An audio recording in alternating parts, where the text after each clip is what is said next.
السلام علیکم ورحمۃ اللہ وبرکاتہ۔ عزیز ساتھیوں، ہم عمر اور نوجوان بھائی،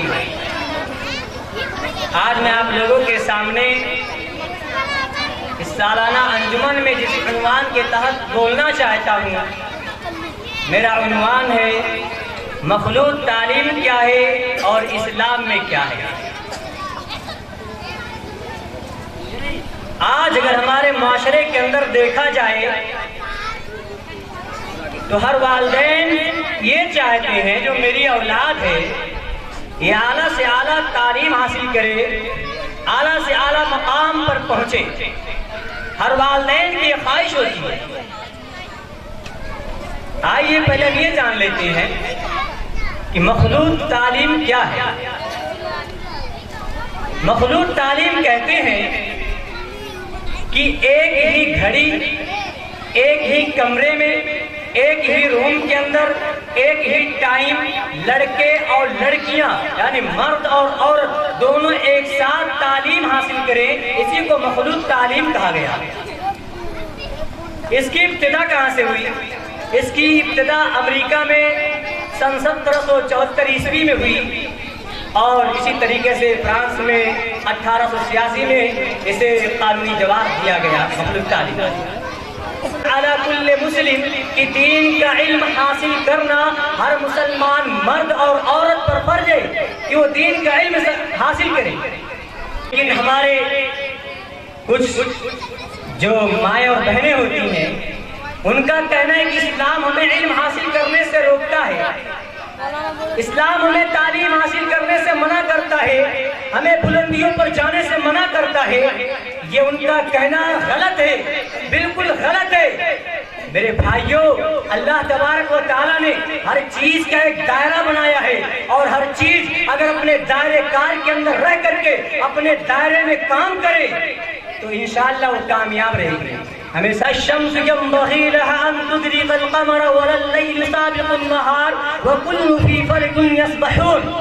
اللہ تبارک و تعالیٰ نے فرمایا کہ جو سورج ہے یہ چاند کو نہیں پکڑ سکتا، اور جو چاند ہے یہ سورج کو نہیں، اور جو رات ہے یہ دن سے پہلے نہیں آ سکتی ہے، اور ہر چیز اپنے دائرے کار کے اندر گردش کرتی ہے، گھومتی ہے۔ آسمان خدا میں جتنی چیزیں ہیں ہر چیز اپنے دائرے کار کے اندر گردش کرتی ہے، گھومتی پھرتی رہتی ہیں۔ یعنی اللہ تبارک و تعالیٰ نے ان کے لیے جو جگہ متعین کر دیا ہے، جو جگہ مقرر کر دیا ہے، وہ لوگ وہ چیزیں اپنی جگہ کے اندر گھومتی پھرتی چکر لگاتی ہیں۔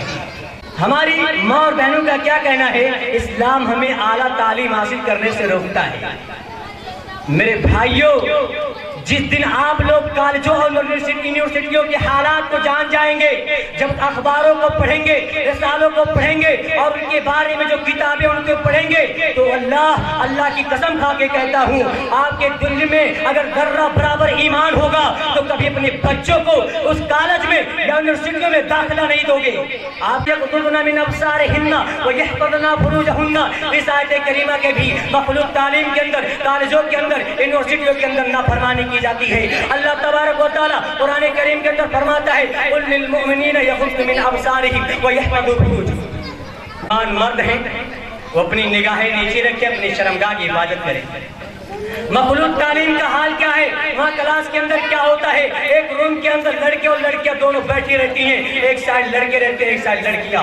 اللہ تبارک و تعالیٰ کہتا ہے کہ نگاہ نیچے رکھو اور شرمگاہ کی حفاظت کرو۔ مخلوط تعلیم کے اندر لوگ ایک دوسرے کو، ایک لڑکا دوسری لڑکی کو دیکھتا ہے، ایک لڑکی دوسرے لڑکے کو دیکھتی ہے۔ اللہ تبارک و تعالیٰ نے فرمایا شرمگاہ کی حفاظت کرو۔ وہاں حفاظت کیا ہے میرے بھائیوں؟ اللہ تبارک و تعالیٰ نے فرمایا وَلَا تَخْضَعْنَ بِالْقَوْلِ فَيَطْمَعَ الَّذِي فِي قلبه مرض، کہ کسی اجنبی مرد سے اگر عورتوں کو بات کرنا ہو تو وہ نرم لہجے میں بات نہ کرے۔ وہ انسان ایسا نہ سوچ لے کہ میری یہ جس طریقے سے بات کر رہی ہے نرم لہجے میں، شاید یہاں پہ میری دال گل جائے اور اپنا دال گلا لے۔ اللہ نے منع کیا۔ مخلوط تعلیم کے اندر یہی چیزیں وہاں پہ پائی جاتی ہیں۔ ایک لڑکا ایک لڑکی کو دیکھتا ہے، ایک لڑکی ایک لڑکے کو دیکھتی ہے، ایک لڑکا ایک لڑکی بوائے فرینڈ اور گرل فرینڈ کی شکل میں ہوتی ہے۔ یہ دلیل و رسوا کر چکی ہے کہ جو مشرکین مکہ تھے وہ غزوہ تبوک کے اندر لڑنے کے لیے جا گئے اور باہر نہیں گئے تھے، تو بہانہ کیا پیش کیے تھے؟ اِنَّا بُیُوتُنَا أَوْرَا، ہمارے گھر جو ہیں ننگے ہیں، یعنی کوئی رکھوالی کرنے والا نہیں ہے، ہم اس کی حفاظت کر رہے ہیں اس لیے ہیں۔ جھوٹ بولا انہوں نے۔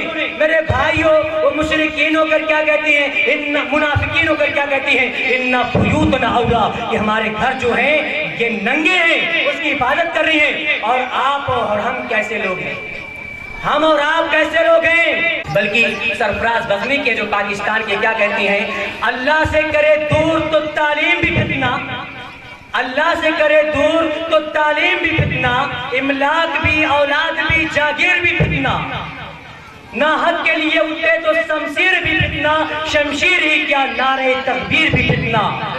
نعرہ تکبیر فتنہ ہو سکتا ہے تو جس تعلیم کے اندر رب العالمین کی نافرمانی کی جائے وہ تعلیم کس طرح فتنہ نہیں بن سکتی ہے۔ اللہ پڑھتا ہوں عن ابی سعید الخدری قال النساء للنبي صلی اللہ علیہ وسلم غلبنا علیک الرجال فاجعل لنا یوما فوعدهن یوما لقیہن فوعدهن وامرهن، رواہ البخاری۔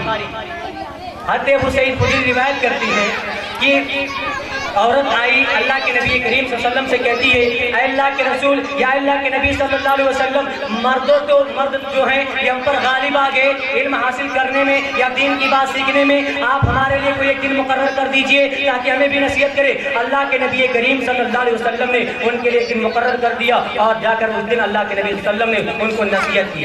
تو اللہ کے نبی صلی اللہ علیہ وسلم چاہتے اور صحابہ کرام کے پاس بیٹھا کر کے انہیں تعلیم دیتے، لیکن اللہ کے نبی نے ایسا نہیں کیا، بالکل الگ کیا۔ حضرت عمر رضی اللہ تعالیٰ عنہ کے دور خلافت کے اندر کچھ عورتیں بات چیت کر رہی تھی، وہاں ایک آدمی جا کر بیٹھ کر ان کی باتیں سن رہا تھا اور دوسرا آدمی گزر رہا تھا وہاں سے، وہ دیکھا کہ وہ آدمی بیٹھ کر عورتوں کی باتیں سن رہا ہے، وہ اس آدمی نے جو بیٹھ کر سن رہا تھا اور جو جا رہا تھا اس نے اتنا مارا کہ اسے مار مار کر کے زخمی کر دیا۔ جو آدمی مار کھایا وہ حضرت عمر فاروق کی بارگاہ میں جا کر شکایت کرتا ہے کہ اس نے مجھے مارا ہے۔ حضرت عمر نے اسے بلوایا، کہا کس وجہ سے مارے ہو؟ اس نے کہا کہ عورتیں بیٹھی ہوئی تھیں اور یہ بیٹھ کر عورتوں کی باتیں سن رہا تھا اور میں وہاں سے آ رہا تھا اس لیے مارا۔ حضرت عمر نے مارنے والے کو کچھ نہیں کہا، بلکہ جو مار کھایا تو اس نے کیا کہا کہ اے ظالم، اے مار کھانے والے، تو جان لے تجھے اجلا کے نگراں میں سے کسی نگراں نے دیکھ لیا ہے۔ میرے بھائیوں، یہ ایمان کی ایک نشانی ہوتی ہے کہ انسان جب کسی غلط چیز کو دیکھتا ہے یا سماج کے اندر کسی برائی کو دیکھتا ہے تو اسے برا کہتا ہے۔ جیسے کہ حدیث کے اندر کہا گیا کہ اگر آپ کے پاس طاقت ہے تو آپ ہاتھ سے روکو، آپ زبان سے روکو، اگر اتنی طاقت نہیں ہے تو دل میں پورا جان لو۔ میرے بھائیوں، مخلوط تعلیم یہ انتہائی بری چیز ہے۔ آپ اگر اعلیٰ تعلیم حاصل کرنا ہے، جہاں لڑکے کی تعلیم الگ ہوتی ہے، لڑکیوں کی تعلیم الگ ہوتی ہے، آپ وہاں اللہ تبارک و تعالیٰ ہم سب لوگوں کی ان باتوں پر عمل کرنے کی توفیق عطا فرمائے۔ آمین ثم آمین۔